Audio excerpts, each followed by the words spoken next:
نحمده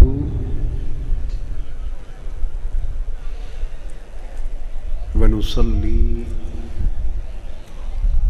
ونسلم على سيدنا ومولانا محمد رسوله النبي الأمين المكين الرؤوف الرحيم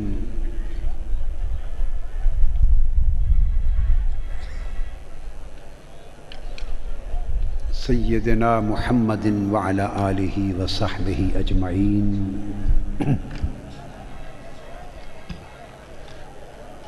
أعوذ بالله من الشيطان الرجيم. بسم الله الرحمن الرحيم. قل هو الله أحد. وقال الله تبارك وتعالى في مقام آخر: إن أولى الناس بإبراهيم للذين اتبعوه وهذا النبي والذين آمنوا والله ولي المؤمنين.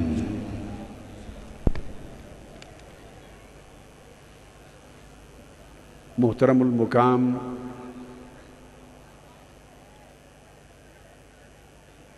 حضرت علامہ الفقیہ المحدث الاستاذ الشیخ اسعد محمد سعید الصاغر جی دامت برکاتکم، محترم المقام الاستاذ الفاضل المحقق الشیخ السید ابو الہدیٰ الدکتور السید ابو الہدیٰ عادل الحسینی، محترم المقام الاستاذ فضیلت الشیخ علامہ ابو بکر بابکر السودانی، دیگر مشائخ اعظام، پیران کرام، رہنمایان طریقت، معلمین و مبلغین شریعت، معزز مہمانان گرامی قدر، محترم وزرائے کرام، نمائندگان قوم، خواتین و حضرات، عشاق مصطفیٰ، غلامان مصطفیٰ اور بنات مصطفیٰ، اور محترم سید علی رضا گیلانی صاحب و دیگر جملہ، محترم افضل حیات صاحب، جملہ دیگر مہمانان گرامی قدر، الحمدللہ تعالی آج شب میلاد رسول صلی اللہ تعالی علیہ وآلہ وسلم کے مبارک موقع پر مینار پاکستان کے اس تاریخی سبززار میں، جس میں دنیا اسلام سے، مدینہ منورہ سے، بلاد شام سے، سوڈان سے اور دنیا کے مختلف کونوں اور گوشوں سے اکابر علماء، مشائخ، زعماء اور شرکاء اور پاکستان کے جمیع اطراف و اکناف سے ہزاروں لاکھوں کی تعداد میں خواتین و حضرات اس عظیم الشان تاریخی محفل میلاد میں، اجتماع میلاد مصطفیٰ میں، سالانہ میلاد مصطفیٰ کی کانفرنس میں شرکت کے لیے آئے ہیں. میں صمیم قلب سے آپ سب کو خوش آمدید بھی کہتا ہوں، مبارکباد بھی دیتا ہوں، اور اللہ رب العزت کے حضور اس رات آپ سب کی حاضری کی قبولیت کے لیے دعا گو بھی ہوں۔ اور میں بطور خاص ARY کے مالکان کا شکر گزار ہوں اور انہیں غیرت دینی پر اور محبت مصطفیٰ پر ARY کے مالکان کو مبارکباد دیتا ہوں کہ جنہوں نے مینار پاکستان پر منعقدہ عظیم الشان میلاد مصطفیٰ کی محفل کو براہ راست پوری دنیا میں ٹیلی کاسٹ کر رہے ہیں۔ پھر صحافی برادری، فوٹوگرافرز، مختلف جرائد اور اخبارات کے نمائندگان تمام اپنے فرائض دینی کو، فرائض منصبی کو ادا کرنے کے ساتھ ساتھ عشق و محبت مصطفیٰ کا ثبوت دیتے ہوئے شب بھر حضور کے میلاد کی خاطر جاگ رہے ہیں۔ اور یہ آج کا اجتماع مینار پاکستان کے سائے تلے، جس کو 50 سال سے اوپر 60 سال کے قریب ہونے والا ہے، مینار پاکستان کے سائے کے تلے قرارداد پاکستان کے اس اجتماع کی یاد دلا رہا ہے جب اسلامیان ہند پاکستان کے نام پر اسلام کے لیے خطہ ارضی کے حصول کے لیے جمع ہوئے تھے، اور آج وہ منظر ہے کہ اسلامیان پاکستان عشق و محبت رسول اور تحفظ ناموس مصطفیٰ کے نام پر اسی سبززار میں لاکھوں کی تعداد میں جمع ہیں۔ آج کا اجتماع تحریک منہاج القرآن کی 25 سالہ تاریخ میں ایک خصوصی اہمیت کا حامل ہے۔ پیر سید خلیل الرحمن چشتی اور امیر تحریک محترم مسکین فیض الرحمن اور مخدوم دریاب ہاشمی صاحب 25 سال کی تاریخ آپ کے سامنے ہے۔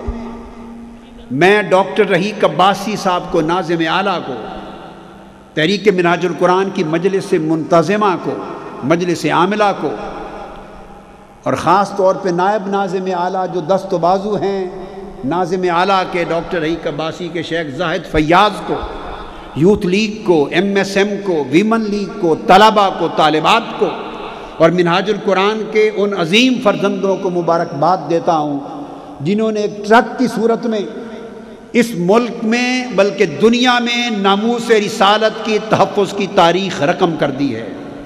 اور اس سال جب دیار غیر میں ناموس رسالت پر حملہ ہوا اور بے وقت لوگوں نے، ذلت کے پیکروں نے عظمت، عزت، رفت کے اس پیکر اعظم کی شان پر حملے کی کوشش کی تو شرق سے غرب تک اطراف و اکناف عالم میں بسنے والی امت مسلمہ کی غیرت جاگ اٹھی، اور انہوں نے ایک داستان عشق و محبت کی، تحفظ ناموس رسالت کی، غلامی مصطفیٰ کی، اور تعلق و نسبت رسالت کی اور ربط محمدی کی رقم کر دی، جو رہتی دنیا تک یاد رہے گی۔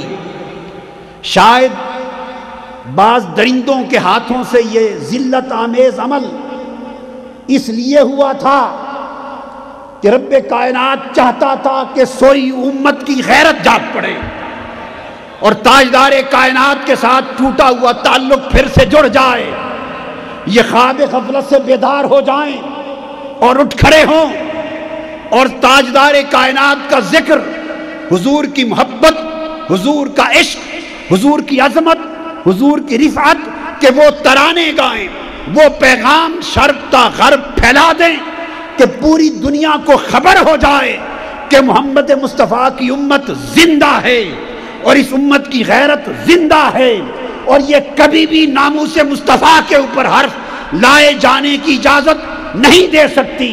امت مسلمہ کا ایک ایک فرد کٹ تو سکتا ہے، مر تو سکتا ہے، مگر عزت و ناموس مصطفیٰ پر حرف لانے کی اجازت کسی کو نہیں دے سکتا۔ آج کا یہ اجتماع عزت و ناموس مصطفیٰ کے تحفظ کی قرارداد ہے، وہ قرارداد قیام پاکستان تھی، یہ قرارداد تحفظ ناموس مصطفیٰ ہے۔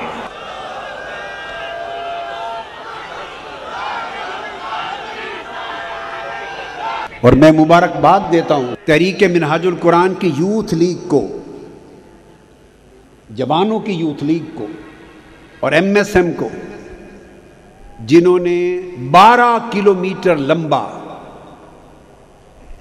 سینکڑوں یا ہزاروں گز پر مشتمل کپڑا لے کر 12 کلومیٹر لمبا ایک احتجاجی بینر تیار کیا، جس پر 25 لاکھ افراد کے احتجاجی دستخط کیے جا رہے ہیں، اور ابھی سٹیج پر آنے سے پہلے انہوں نے مجھ سے دستخط کروائے، جسے UN روانہ کیا جائے گا، تاکہ عالم کفر کو اور عالم انسانیت کو خبر ہو جائے کہ اگر کسی نے عزت و ناموس مصطفیٰ کے ساتھ کھیلنے کی کوشش کی تو پھر یہ امت اس کے بحر میں، اس کے سمندر میں وہ طغیانی اور تلاطم آ سکتا ہے کہ پھر دنیا کے کناروں میں کسی کی عزت بھی سلامت نہیں رہے گی۔ اسلام امن کا دین ہے، سلامتی کا دین ہے۔ اسلام مسلم و غیر مسلم ہر ایک کی عزت اور مال اور جان کی حفاظت کا دین ہے۔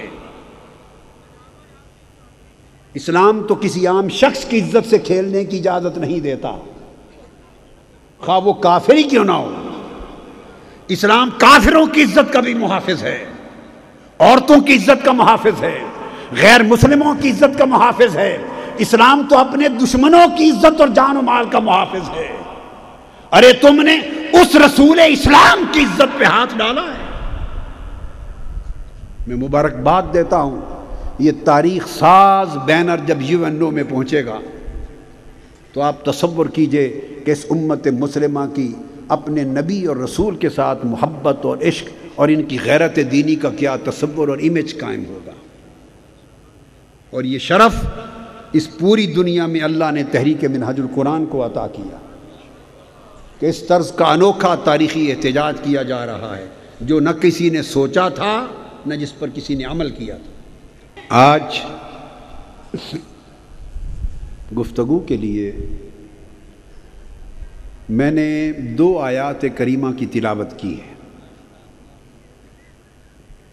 ایک سورہ اخلاص کی پہلی آیت قل هو اللہ احد، اور دوسری آیت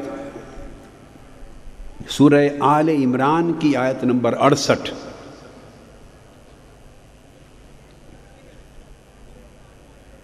دو آیتوں کی تلاوت کی ہے۔ پہلی آیت میں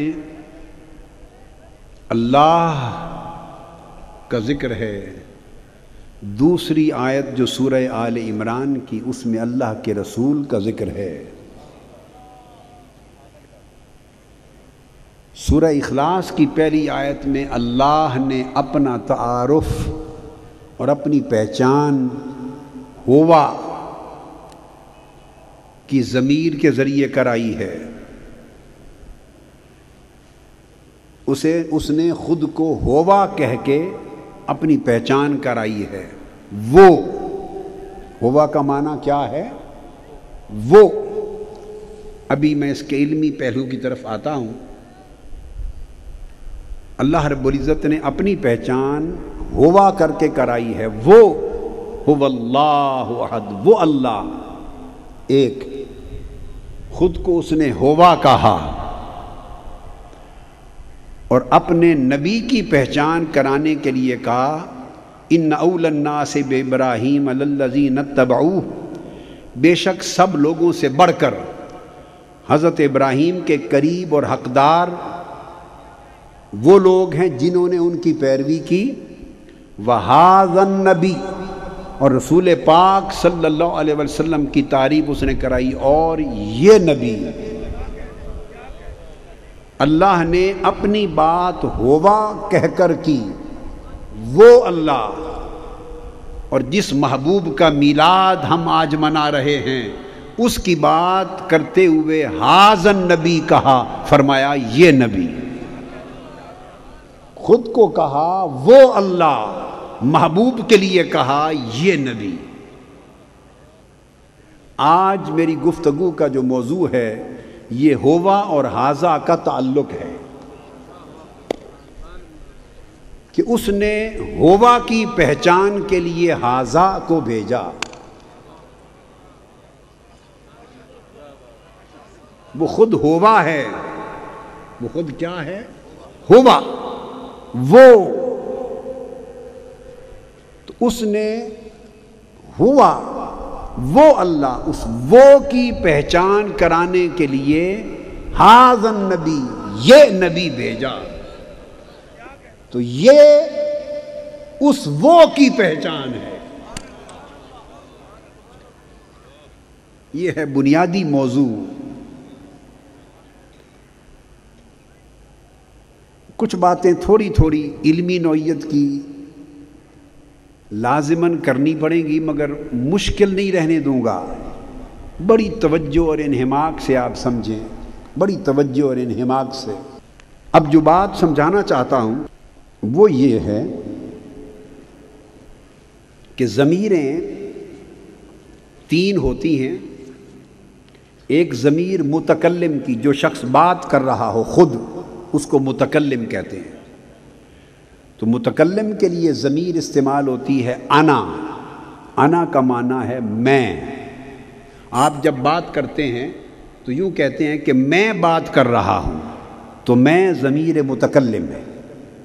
ایک ضمیر مخاطب کے لیے ہوتی، جس سے آپ گفتگو کر رہے ہیں وہ مخاطب، اس کے لیے کہتے ہیں آپ انتا، تو۔ ایک ضمیر غائب کے لیے ہوتی ہے، یہ بات سمجھنے والی۔ ایک ضمیر ہو گئی انا، میرے لیے بات کرنے والا شخص متکلم۔ ایک ضمیر ہو گئی انتا، مخاطب کے لیے، جس سے بات ہو رہی ہے وہ گویا آپ کے سامنے ہے، حاضر ہے، اس کے لیے ہوتی ہے۔ تیسری قسم ضمیر کی ہے وہ غائب کے لیے ہوتی ہے۔ غائب، وہ ضمیر ہوا ہے جو آپ کی آنکھوں سے غائب ہے، جو آپ کے حواس سے غائب ہے، جو آپ کی صلاحیت ادراک سے غائب ہے، جو آپ کے فہم سے غائب ہے۔ وہ کسی بھی طریقے سے غائب ہو سکتا ہے۔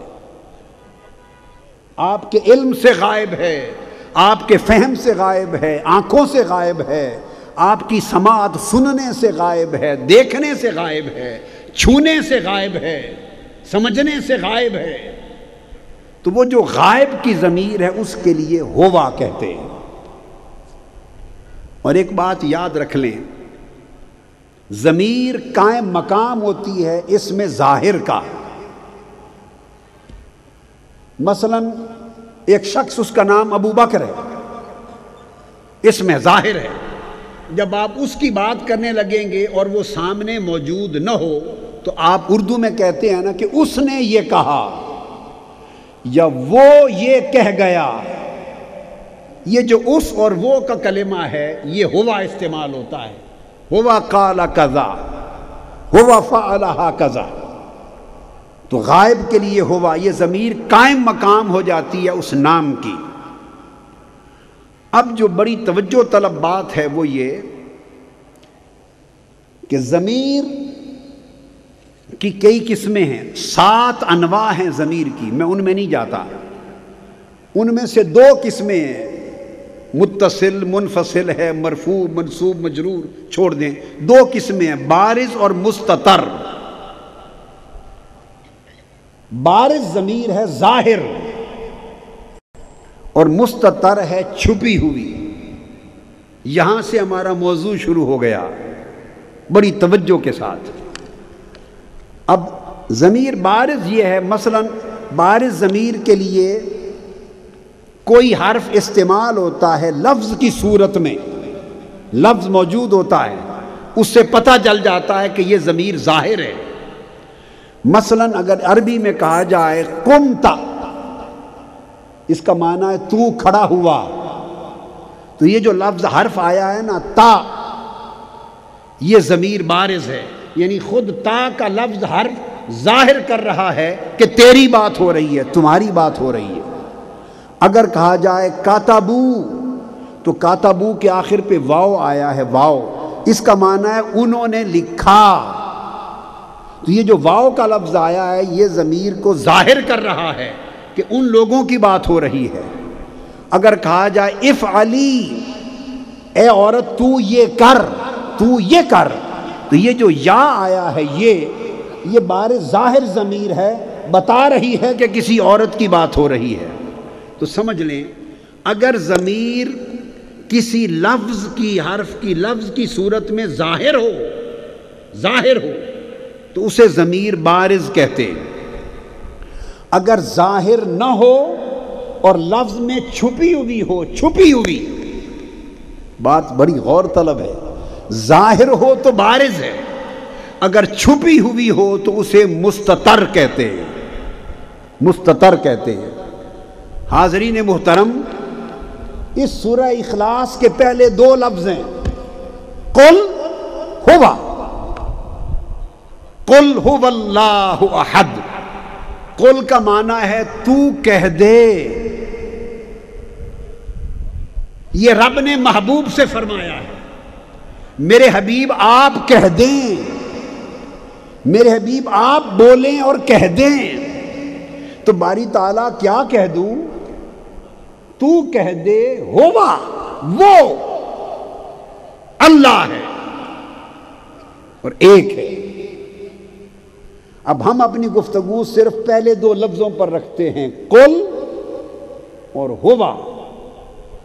قل کے اندر ضمیر مستتر ہے، یا میں نے کہا اگر کہا گیا قل تا، اس کا مطلب تھا تو نے کہا، تو یہ جو لفظ تا آیا ہے اس نے ضمیر کو ظاہر کر دیا، اس نے ظاہر کر دیا۔ اگر کہا قل تم، اس نے ضمیر کو ظاہر کر دیا۔ اگر کہا کلی افعلی، یہ اس نے ضمیر کو ظاہر کر دیا۔ تو اگر ضمیر کو ظاہر کرنا ہو تو ایک لفظ اور حرف اضافی لگایا جاتا ہے، اور اگر کسی کو چھپائے رکھنا ہو، ظاہر نہ کرنا ہو، چھپائے رکھنا ہو، تو ضمیر مستتر ہوتی ہے، اس میں اضافی لفظ یا حرف نہیں لگایا جاتا۔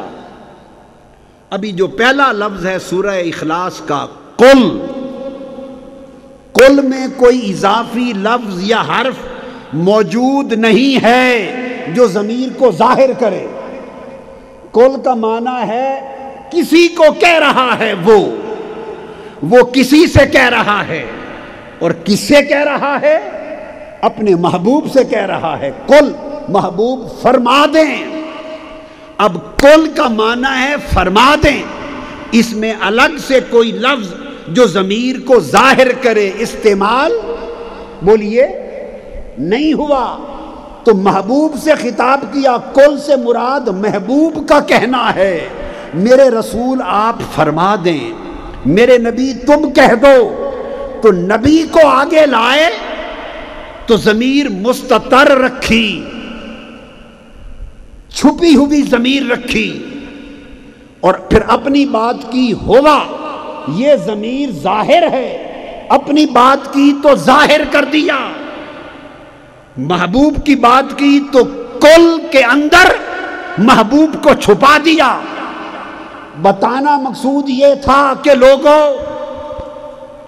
باوجود اس کے کہ ہوا غائب کے لیے ہے، اور یہ غائب ہونا بود جو ہے یہ میرا مکان، عظمت، مکانت، رفعت، عظمت کا ہے کہ تمہاری سمجھ سے بالا ہوں، مگر اس کے باوجود اپنی بات کی تو اپنے آپ کو ظاہر کیا، اور محبوب کی بات کی تو محبوب کو چھپایا۔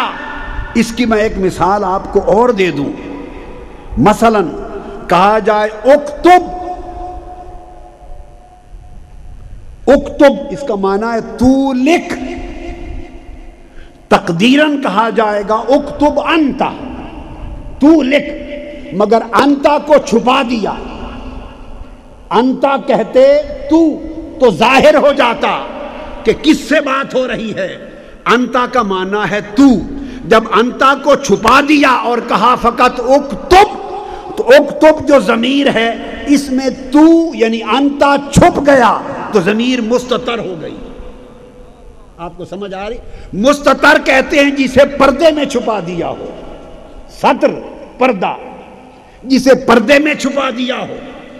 مثلا کہا جائے اجلس، اس کا معنی ہے تو بیٹھ جا، تو بیٹھ جا.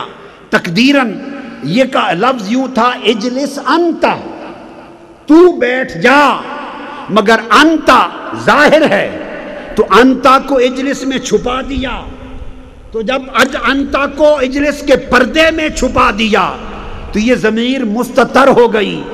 جس کو پردے میں چھپا دیں وہ مستتر ہوتا ہے، اور جس کے لیے الگ لفظ لگا دیں وہ ظاہر ہوتا ہے.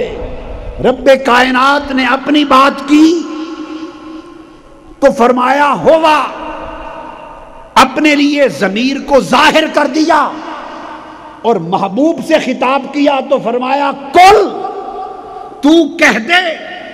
یوں نہیں کہا کہ کل انتا، حبیب تو کہہ دے. انتا کو کل میں چھپا دیا. بتانا مقصود تھا کہ لوگوں میں تو باطن بھی ہوں ظاہر بھی ہوں، اللہ ہوں، اول بھی ہوں آخر بھی ہوں، ظاہر بھی ہوں باطن بھی ہوں. میں تو اپنی قدرتوں سے جانا جاتا ہوں، اپنے افعال سے پہچانا جاتا ہوں. میری صفات کا ظہور تم میں ہے، میری قدرتوں کو ظہور کائنات میں ہے. میں کہیں نہ کہیں کسی نہ کسی طور پر کسی نہ کسی طریقے سے ظاہر ہو جاتا ہوں.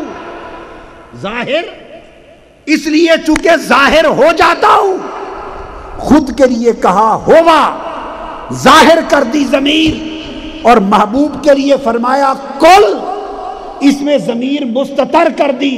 تو فرمایا کہ لوگوں یہ تو ممکن ہے کہ تمہیں میری یعنی خدا کی معرفت حاصل ہو جائے، کیونکہ میں باطن کے ساتھ ظاہر بھی ہوں، میری معرفت حاصل ہو سکتی ہے. مگر مصطفیٰ کی معرفت کو، عظمت کو میں نے پردوں میں چھپا رکھا ہے. تم چاہو بھی تو مصطفیٰ کی معرفت حاصل نہیں ہو سکتی. نعرہ تکبیر، نعرہ رسالت، نعرہ رسالت، عظمت مصطفیٰ. مصطفیٰ کی معرفت حاصل نہیں ہو سکتی. مصطفیٰ کی معرفت کہ اللہ رب العزت نے اپنی معرفت کے لیے فرمایا قل، محبوب آپ کہہ دیں هو اللہ احد، وہ اللہ ایک ہے. باری تعالیٰ تو خود ہی فرما دے اپنے بندوں کو کہ میں ایک ہوں، خود فرما دے. تو اللہ پاک فرماتا ہے نہیں، میں بندوں سے کلام نہیں کرتا، اس لیے کہ میں نے اگر کسی بندے سے کلام کیا تو میرے کلام کرنے سے وہ تو نبی ہو جائے گا. نبوت یہ ہے میں جس سے کلام کر لوں وہ نبی ہو جاتا ہے. میں جس سے کلام کر لوں وہ نبی، میں جس سے براہ راست خطاب کر لوں، براہ راست کر لوں، او من وراء حجاب کر لوں، وحین کر لوں، اور یرسل رسولاً فرشتے کو بھیج کر کلام کر لوں، نبی ہو جاتا ہے. طور پر بلا کر پردے کے پیچھے سے کلام کر لوں موسیٰ کو، وہ نبی ہو جاتا ہے. معراج کی شب مقام او ادنا پر پردہ ہٹا کر براہ راست کلام کر لوں، فاوحیٰ الی عبدہ ما اوحیٰ، وہ نبی ہو جاتا ہے. میں بندوں سے خود کلام نہیں کرتا، اس لیے کہ جس سے کلام کر لیا اس کو مرتبہ نبوت مل جائے گا. تو میں ہر کسی کو نبی تھوڑا بناتا پھرتا ہوں. یہ میں بہتر جانتا ہوں کس کو نبی بنانا ہے کس کو نہیں بنانا. میں بہتر جانتا ہوں کس کو منصب رسالت پر بٹھانا ہے کس کو نہیں بٹھانا. اس لیے میرے محبوب، میری وحدانیت کی بات ہے، بات میری ہے، میرے ایک ہونے کی ہے، میری معرفت کی ہے، میری الوہیت کی ہے، بات میری توحید کی ہے، مگر بندوں سے میں بات نہیں کرتا۔ میں رب ہوں، اگر میں عام بندوں سے بات کروں تو وہ تو بندے عام بندے نہ رہیں گے، وہ تو نبی ہو جائیں گے۔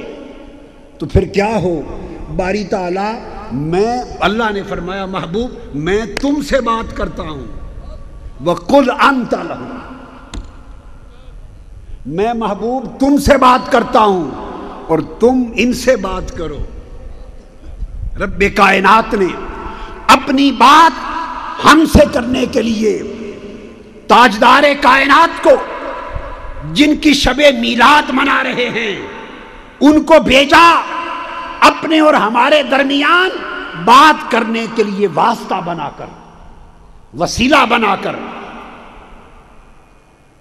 ارسل نبیہ ورسولہ الینا وجعلہ وسیلۃ وواسطۃ بینہ وبیننا،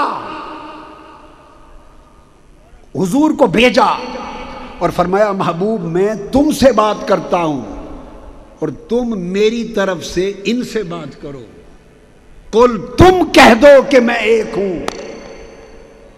تو قاعدہ دے دیا کہ میں محبوب، بندے میرے ہیں، باری تعالیٰ تیرے اپنے بندے ہیں، بندے میرے ہیں، مگر میں رب ہو کر اپنے بندوں سے براہ راست بلا واسطہ خطاب نہیں کرتا۔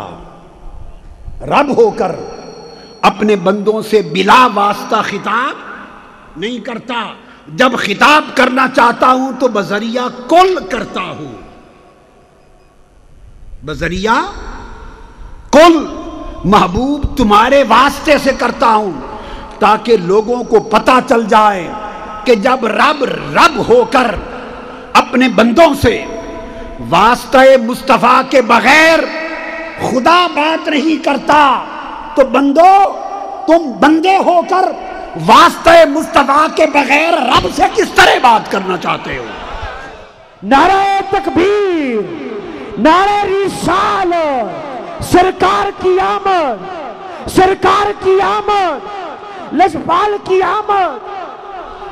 رب کائنات نے کل کے ذریعے اپنی سنت بنا دی، سنت الہیہ بنا دی، کہ جب رب بندوں سے بات کرنا چاہے تو اپنے اور بندوں کے درمیان کلام کے لیے، خطاب کے لیے رسول کو واسطہ بنا لے، تاکہ رسول خدا سے لے اور بندوں کو دے،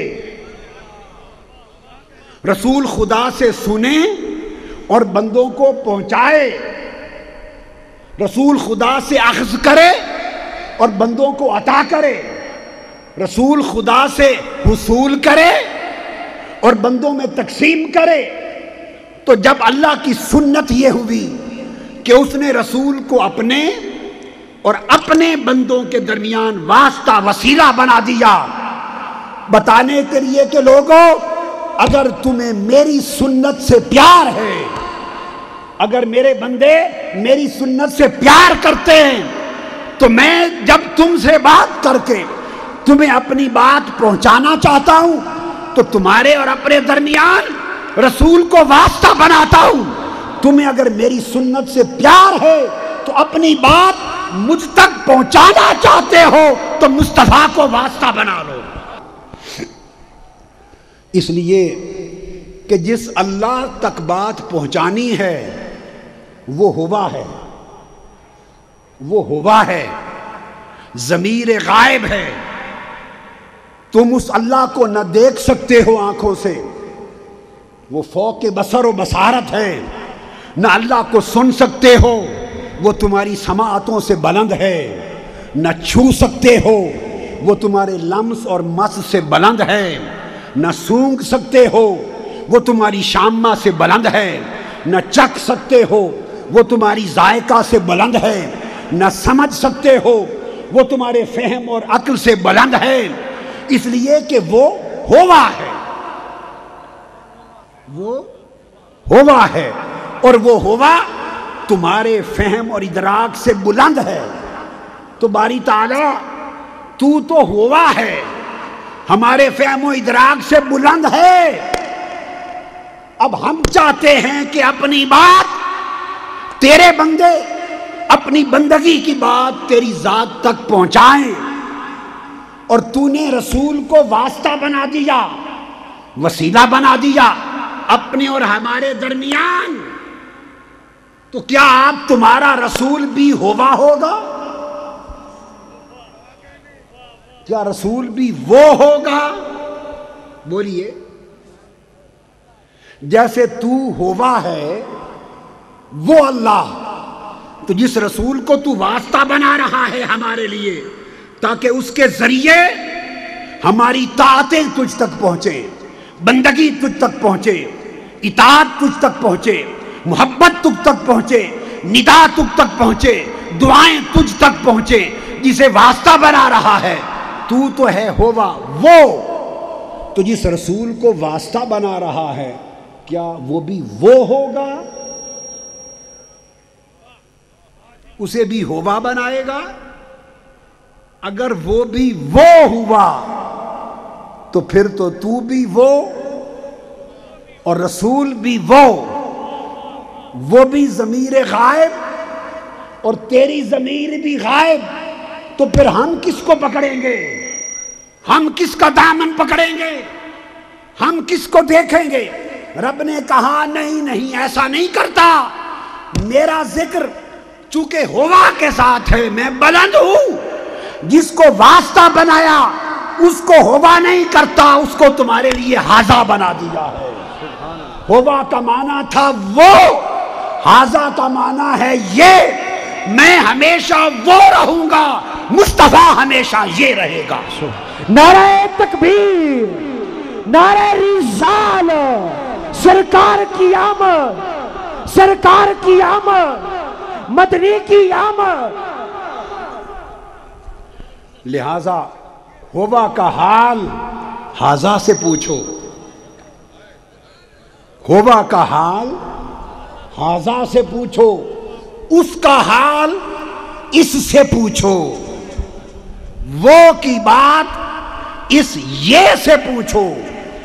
تو باری تعالی تو نے فرمایا ہاذا النبی، یہ نبی، تو یہ تو اس وقت آیت اتری جب ابو بکر، عمر، عثمان و علی کا زمانہ تھا رضوان اللہ تعالی علیہ مجمعین، تو اس وقت آقا ان کے سامنے تھے، تو بات ان کی سمجھ میں آ گئی۔ جب سنا ہاذا النبی کہ یہ نبی، تو وہ سمجھ گئے کہ اس سے مراد یہ نبی ہے۔ اب 14 صدیاں بیت گئیں، آج وہ تو سمجھتے تھے کہ یہ نبی ہے، اب 14 صدیاں بیت گئیں، ہم لاہور کے رہنے والے، پاکستان کے رہنے والے، کراچی سے پشاور کے رہنے والے، دمشق، حلب اور شام کے رہنے والے، شرق و غرب سے رہنے والے، کشمیر، سرحد، بلوچستان، سندھ کے رہنے والے، وہ تو مدینہ تھا، ابو بکر و علی کا زمانہ تھا، جب انہیں آیت اتری ہاذا النبی، یہ نبی، تو وہ سمجھ گئے کہ وہ یہ نبی ان کے سامنے تھے۔ اب ہم کیا کریں؟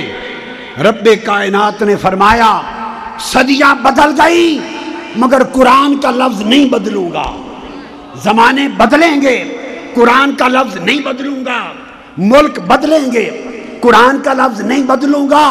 میرا مصطفیٰ جس طرح ابو بکر و علی کے سامنے ہاذا النبی یہ تھا، ارے پاکستان والوں 1400 سال بعد بھی وہ یہ رہے گا، کبھی وہ نہ بنے گا۔ نعرہ تکبیر، نعرہ رسالت، نعرہ رسالت، سرکار کی آمد، سرکار کی آمد، مدنی کی آمد۔ یہ اس نے فرمایا من یطع الرسول فقد اطاع اللہ۔ یطع الرسول یہ مضارع کا صیغہ ہے، یطیع، اطاع یہ ماضی کا صیغہ ہے، اطاع یہ صیغہ ماضی کا، اس کا مطلب ہے اس نے اطاعت کی۔ سمجھے کیا معنی ہے؟ اس نے اطاعت کی۔ اور یطیع یا من یطع الرسول یوتے کا معنی ہے جو اطاعت کرتا ہے یا اطاعت کرے گا. مضارع حال اور مستقبل دونوں زمانوں کے لیے محیط ہے. یہ بات سمجھیں. 3 زمانے ہیں، ماضی، حال اور مستقبل. ماضی بیت جاتا ہے، یہ بات سمجھنے والی ہے. ماضی گزر جاتا ہے، حال کبھی نہیں گزرتا. حال ہمیشہ رہتا ہے. حال اس لیے کہ جو حال آپ کا کل تھا تو ارے کل بیتا، آج پھر حال بن گیا. آج کیا دن ہے؟ پیر کا دن ہے. چلو پیر کا دن ہے، پیر ہی کو یاد رکھتے ہیں. اب منگل ہو گیا، کل پیر کا دن تھا تو کل آپ یوم الاثنین میں تھے، یعنی پیر کے دن میں تھے، تو پیر کا دن آپ کا حال تھا. ارے اب دن بدلا، حال نہیں بدلا. آج پیر نہ رہا، منگل ہو گیا تو آپ کا حال پھر منگل میں ہے. زمانہ ہے حال، پریزنٹ ٹائم، تو منگل میں پھر حال ہے. کل بدھ ہوگا، وہ آج مستقبل ہے. جب آپ کل میں آئیں گے تو وہ مستقبل پھر حال ہو جائے گا. لہذا حال کی تعریف یہ ہے کہ کبھی منقطع نہیں ہوتا. آپ بات کو سمجھ رہے ہیں؟ ماضی نہیں رہتا. کل پیر کا دن آج ماضی ہو گیا. اب قیامت تک وہ کل کا گزرا ہوا دن پلٹ کر نہیں آئے گا. تو ماضی مدا سے ہے. مدا و مدد یعنی جو گزر گیا اسے ماضی کہتے ہیں. ہائے ہائے ہائے ہائے، جو گزر گیا اسے ماضی کہتے ہیں. اور جو کبھی نہ گزرے، ہمیشہ رہے، اسے حال کہتے ہیں. کبھی نہ گزرے، ہمیشہ رہے، اسے حال کہتے ہیں. رب کائنات نے اپنے اور اپنے حبیب کے تعلق میں ایک آیت فرمائی، من یطع الرسول فقد اطاع اللہ. 2 فعل استعمال کیے، اطاع اور یطیع. اپنے لیے جو فعل استعمال کیا وہ صیغہ ماضی کا، اور اپنے محبوب کے لیے جو استعمال کیا وہ حال کا. جو اس رسول کی اطاعت کرے. اب آپ سوچیں گے اس کیوں کہا من یطع الرسول؟ الف لام سے جو رسول پر الف لام آئی ہے یہ معرف ہو گیا، معرفہ ہو گیا، معرفہ ہو گیا. تو اس کا مطلب ہے رسول سے مراد وہ خاص رسول ہے، رسول پاک. تو مانا ہوا جو اس رسول کی اطاعت کرتا ہے، جو اس رسول کی اطاعت کرتا ہے یا اطاعت کرتا رہے گا یا کرے گا، فقد اطاع اللہ، اس نے اللہ کی اطاعت کر دی. اس نے اللہ کی اطاعت کر لی. اپنے لیے فعل استعمال کیا اللہ نے صیغہ ماضی میں، اور اپنے مصطفیٰ کے لیے استعمال کیا حال میں. ماضی وہ ہے جو گزر جاتا ہے، باقی نہیں رہتا. حال اور مضارع وہ ہیں جو کبھی نہیں گزرتے. تو کیا اللہ کے لیے جو اطاعت بیان کی اس لیے کہ وہ گزر گئی؟ نہیں، کہ ماضی کا صیغہ اطاع تاکید کے لیے آتا ہے، کسی بات کو مؤکد کرنے، یقین پیدا کرنے، پختگی پیدا کرنے، شک و شبہ کو مٹانے، اس کے لیے بھی صیغہ ماضی کا استعمال ہوتا ہے. تو گویا ظاہراً صیغہ گزرے ہوئے زمانہ ماضی کا ہے، معنن تاکید ہے تاکہ شک نہ رہے. اس نے کہا اللہ نے کہ میرے لیے تو کوئی شک کر نہیں سکتا، کوئی نہیں کہہ سکتا کہ میں گزر گیا. اللہ کی ذات کے لیے کوئی نہیں کہہ سکتا کہ خدا گزر گیا. ارے ہندو نہیں کہہ سکتا وہ ایک کو مانے، برہما کو مانے، وشنو کو مانے، شیوا کو مانے، وہ رامائن کو مانے، مہاراج کو مانے، ایک کو مانے یا ہزار کو مانے، یہ شرک الگ ہے، مگر یہ کوئی نہیں کہتا کہ وہ گزر گیا اب نہیں۔ ہندو بھی کہتا ہے کہ ہے، یہودی بھی جسے خدا مانتا ہے وہ نہیں کہتا گزر گیا، وہ کہتا ہے، بولے، ہے۔ عیسائی بھی جسے خدا مانتے ہیں وہ نہیں کہتے کہ گزر گیا، وہ کہتے ہیں ہے۔ زرتشت جسے خدا کا مانے، بدھ مذہب والے مانے، جین مت والے مانے، جس مذہب کے ماننے والے جو خدا کو مانتے ہیں، کائنات میں کوئی مذہب والا نہیں جو یہ کہے کہ خدا گزر گیا۔ اللہ پاک نے فرمایا چونکہ میرے بارے میں تو گزر جانے کا نہ کوئی شک کرتا ہے، نہ شبہ، نہ کوئی بات کرتا ہے، نہ اعتراض۔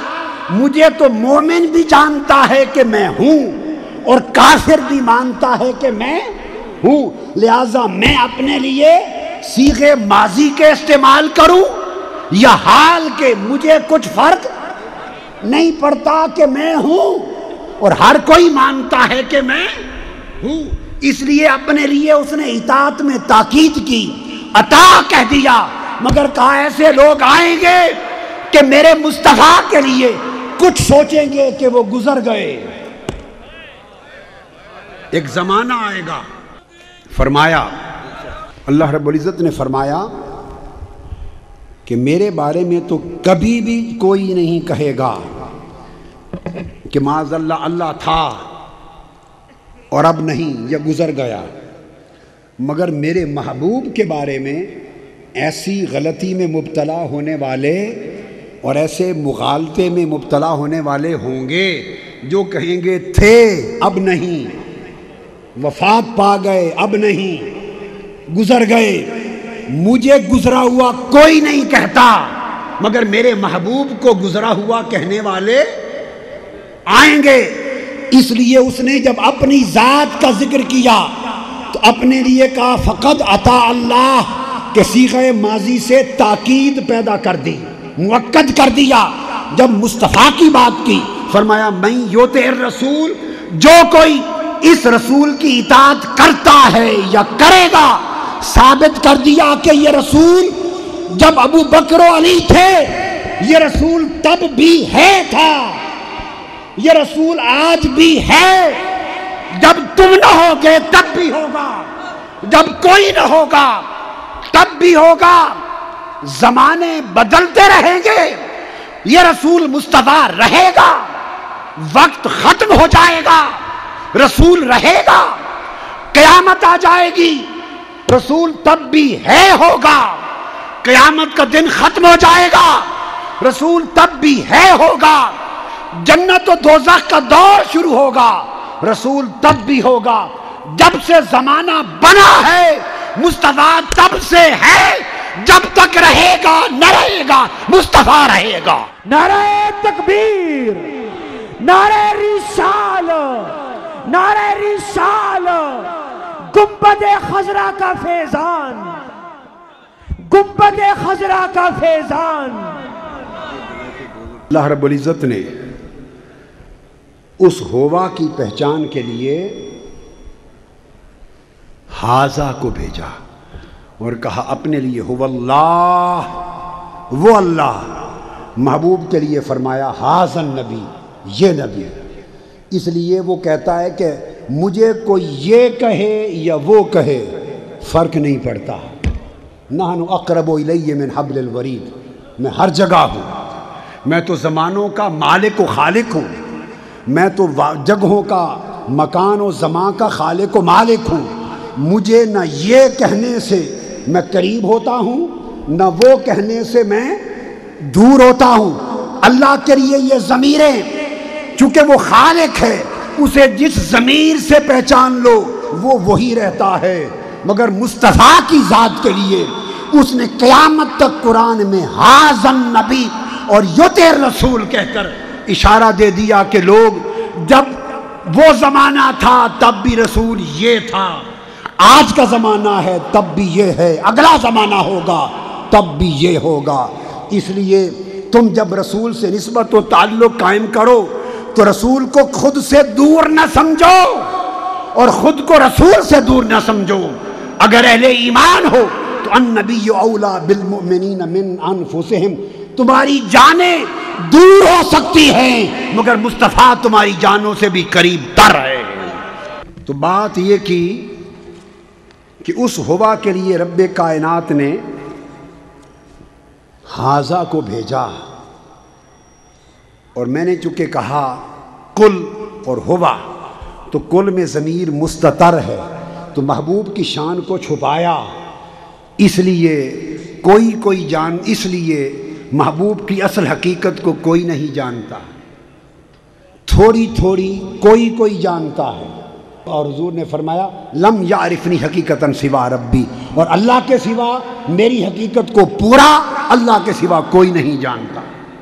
اس کو اپنی عظمت کے پردوں میں چھپایا، اور پردے کس طرح پردوں میں چھپایا؟ وہ شان دی، اس نے اپنا کلام اتارا قرآن، اور تاجدار کائنات کی شکل میں قرآن کا عملی پیکر اتارا رسول۔ کلام الہی قرآن ہے اور کلام الہی کا عملی پیکر رسول ہے، صاحب قرآن۔ تو قرآن کو بھی اللہ رب العزت نے پردوں کے ساتھ شان عطا کی، ذات رسالت کو بھی پردوں کے ساتھ شان عطا کی۔ قرآن کے بھی 5 مرتبے ہیں، آیات قرآنی کے، بولیے۔ پہلی قرآنی آیات کو محکمات کہتے ہیں۔ کیا کہتے ہیں؟ محکمات۔ یہ وہ آیتیں ہیں جو ظاہر ہیں، آیات محکمات ظاہر آیتیں ہیں۔ بڑی لطیف بات ہے، یہ جو ظاہر آیتیں ہیں محکمات، ان محکمات کے 3 درجے ہیں، بات سمجھنے والی ہے۔ آیات میں سے ایک ہیں آیات محکمات، ایک درجہ۔ دوسری آیتیں ہیں متشابہات، جو عام لوگوں کو سمجھ نہیں آتی، مغالطہ لگتا ہے۔ پھر تیسری قسم اس سے اعلیٰ ہے مقطعات، وہ حروف ہیں۔ اور جو آیات محکمات ہیں، ان آیات محکمات کے 3 رتبے ہیں، رتبے۔ آقا علیہ السلام نے فرمایا ان ھذا القرآن انزل علی 7 احرف ولکل آیۃ منها ظہر و بطن ولکل حد مطلع۔ آقا علیہ السلام نے فرمایا قرآن 7 حرفوں کی صورت میں نازل ہوا، 7 حرفوں کی صورت میں قرآن، اور قرآن کے ہر حرف کا ایک ظاہر ہے اور ایک باطن ہے۔ اب میں قرآن کے ذریعے صاحب قرآن کو سمجھا رہا ہوں۔ وہ جو کل کی بات ہوئی نا کہ پردوں میں چھپایا، اب پردوں کی بات ہو رہی ہے کہ قرآن کو 5 پردوں میں اتارا، اور حقیقت محمدیہ کو بھی 5 پردوں میں اتارا۔ ہناک 5 حجب للقرآن و 5 حجب لصاحب القرآن۔ 5 پردے قرآن کے، 5 صاحب قرآن کے۔ آقا علیہ السلام نے فرمایا، عبداللہ ابن مسعود روایت کرتے ہیں، 7 حرفوں میں قرآن اترا۔ ہر حرف اور ہر آیت کا ایک معنی ظاہر ہے جو تم سمجھتے ہو، ایک اس کا معنی باطن ہے۔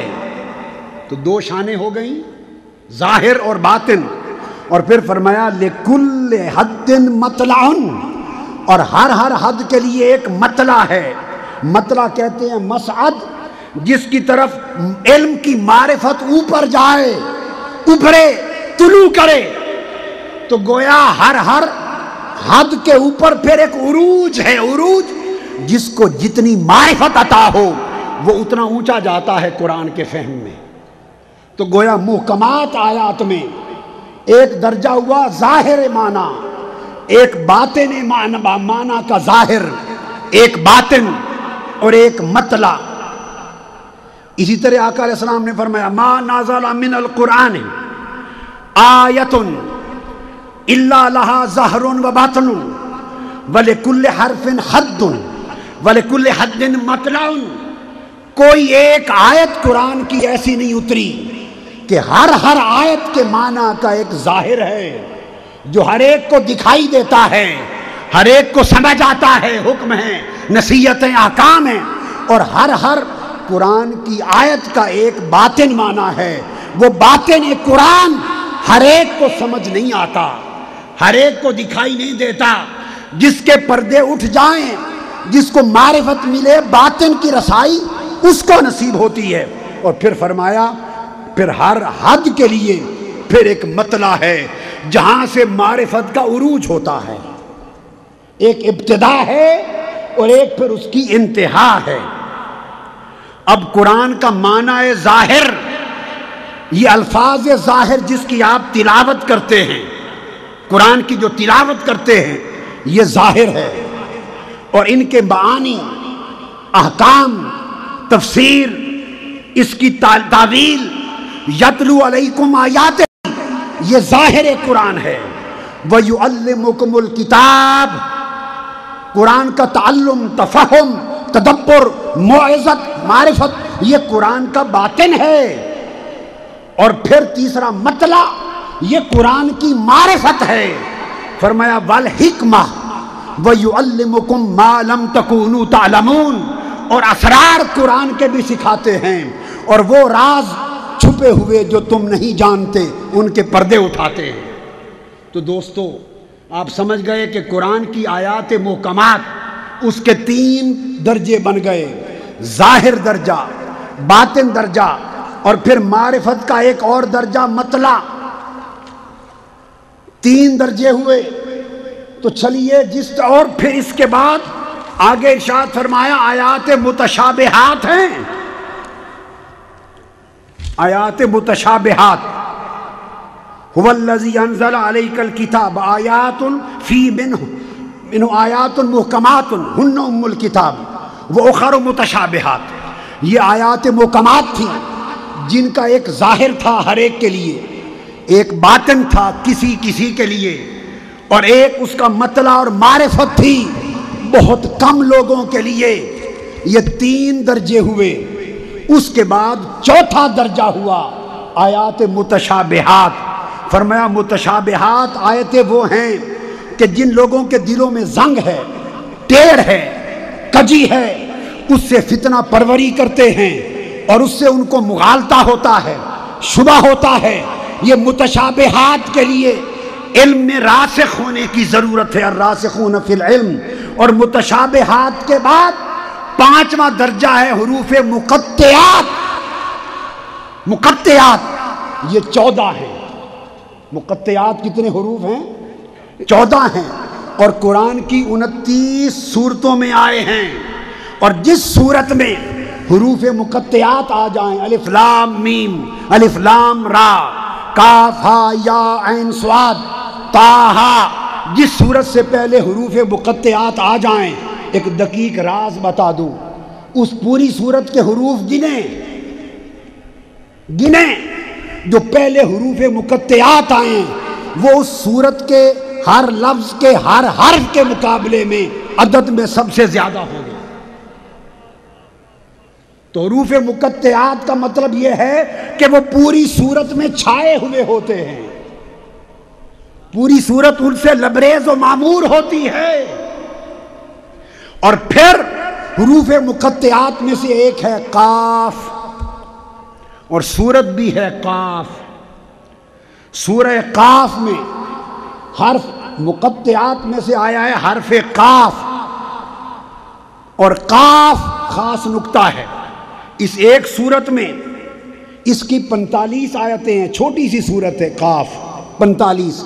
اس میں حرف قاف 2 نقطوں والا اتنی بار استعمال ہوا ہے، اتنی بار، کہ قرآن مجید کی بقایا 113 سورتیں اس کو چھوڑ کر کل 114 صورتیں، پورے قرآن کو پڑھ لیں، قاف پورے قرآن میں اتنی مرتبہ استعمال نہیں ہوا جتنا صرف 45 آیتوں کی سورہ قاف میں استعمال ہوا ہے۔ گویا سورہ قاف معمور ہے، کیوں؟ اس لیے کہ قاف آخری حد ہے حروف مقطعات میں، اور قاف والقرآن المجید بل عجبوا ان جاءهم منذر منهم فقال الکافرون ھذا شیء عجیب، قسم ہے۔ اور قاف سے پوچھا کہ یہ قاف ہے کیا؟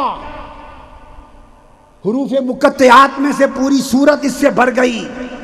سیدنا امام جعفر الصادق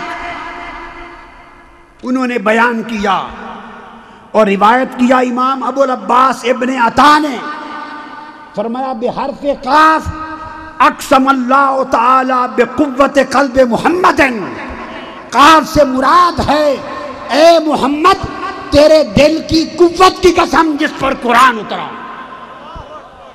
تو قاف اشارہ ہے قوت قلب محمدی کا، ہے یا اشارۃ الی القلب المحمدی الذی هو العرش الالہی المحیط بالکل، ورمز الیہ عبداللہ بن عباس رضی اللہ تعالی عنہ۔ اب میں بتا یہ رہا تھا کہ اب یہ جو مقطعات 5ویں شکل ہو گئی، اب جو بات بتانی تھی وہ یہ کہ آیات محکمات کے 3 پردے ہوئے، پردہ ظاہر، پردہ باطن اور پردہ مطلع معرفت، 3 درجے۔ پھر چوتھا ہوا متشابہات، جو عوام الناس اور عام مولویوں کو سمجھ نہ آئے، جو راسخون فی العلم ہیں معرفت والے، جن کے پردے اٹھ گئے ان کی سمجھ میں آئے۔ نعرہ تکبیر، نعرہ رسالت، سرکار کی آمد، لجپال کی آمد۔ اس کے بعد 5واں اور آخری درجہ قرآن میں مقطعات۔ تو مقطعات کی شان یہ ہے جو کسی کو سمجھ نہ آئے، یا خدا جانے یا مصطفیٰ جانے۔ اب آپ سمجھ گئے، آیات محکمات وہ جو عوام کو سمجھ آئیں، جس کے پاس جتنا علم ہے اتنی سمجھ آئے، جس کے پاس جتنا فہم ہے اتنی سمجھ آئے، یہ محکمات ہوئی۔ متشابہات، جسے معرفت ملی اور پردے اٹھ گئے اور علم میں رسوخ مل گیا، متشابہات صرف ان کو سمجھ آئی۔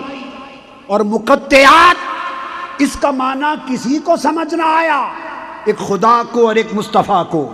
تو دوستو، اب جو نقطہ میں قرآن مجید کی ان آیات کریمہ کے ذریعے سمجھانا چاہتا تھا، اب میں اس مقام پر پہنچ گیا۔ جس طرح رب کائنات نے اپنے قرآن کو 5 درجوں میں اتارا اور 5 پردوں میں رکھا، اسی طرح رب کائنات نے حقیقت محمدیہ کو بھی 5 پردوں میں اتارا۔ مصطفیٰ چلتا پھرتا قرآن ہے، مصطفیٰ عملی پیکر قرآن ہے۔ جو قرآن لفظوں میں آیا اسے کتاب کہتے ہیں، اور جو قرآن خدا کا عملی پیکر میں ڈھل کر آیا اس کو مصطفیٰ کہتے ہیں۔ لفظوں کا قرآن بھی 5 پردوں میں آیا، اور عملی پیکر قرآن تاجدار کائنات صاحب میلاد محمد مصطفیٰ صلی اللہ علیہ وآلہ وسلم، وہ بھی 5 پردوں میں آئے۔ قرآن کے 5 پردے کیا تھے؟ ظاہر قرآن، باطن قرآن، مطلع قرآن محکمات میں، متشابہات اور مقطعات۔ 5 پردے تھے قرآن کی معرفت کے، اور تاجدار کائنات کو بھی رب نے 5 پردوں میں ان کی حقیقت کو اتارا۔ پہلا پردہ بشریت ناسوتی، پہلا پردہ جس طرح قرآن کا پہلا درجہ آیات محکمات تھی، اور آیات محکمات کے پھر 3 رتبے تھے. آیات محکمات کے 3 رتبے تھے، ظاہر، باطن اور مطلع. یہ محکمات کے 3 حصے تھے. اس طرح پہلا پردہ وجود مصطفیٰ پر بشریت کا ہے، اور بشریت مصطفیٰ کے 3 رتبے ہیں.